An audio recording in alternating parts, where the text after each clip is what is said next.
আসসালামু আলাইকুম সবাইকে।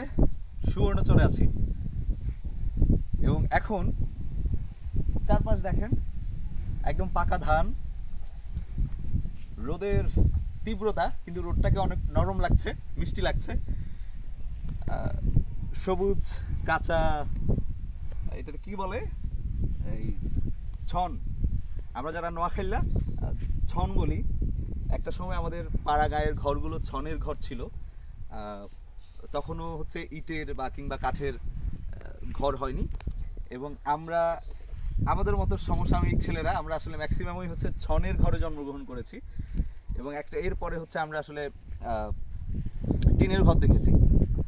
এরপরে মোটামুটি এখন পাকা দালান অহরহ হচ্ছে। তো সুবর্ণচরের মাটি অত্যন্ত উর্বর। এই যে দেখেন আপনি চারপাশে ধানগুলো একটু দেখাতো, চারপাশে একদম মাশাআল্লাহ একেবারে উর্বর ধান, এবং বেশ ফলন হয়েছে। আশা করছি কৃষকরা হচ্ছে তার ন্যায্য মূল্যে, মানে তার যে পরিশ্রম, সেই পরিশ্রমের মূল্য পাবে ইনশাল্লাহ। গ্রামের প্রত্যন্ত অঞ্চলে এই ধান চাষ হয় বলেই শহরের বড় বড় অট্টালিকায় বসে থাকা বিত্তবানরা আসলে খেতে পারে, এবং আমাদের অর্থনৈতিক চাকা, আমাদের দেশের কৃষি সম্ভাবনা, আমাদের যাবতীয় সব কিছুই আসলে এই কৃষির উপর নির্ভর করছে।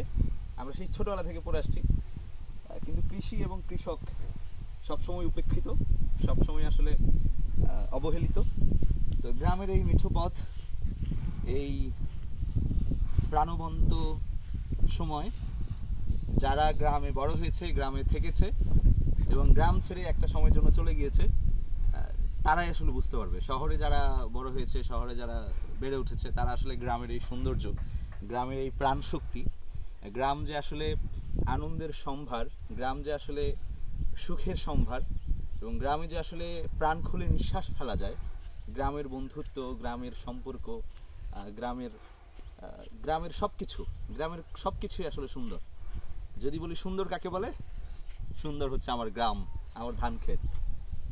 Thank you.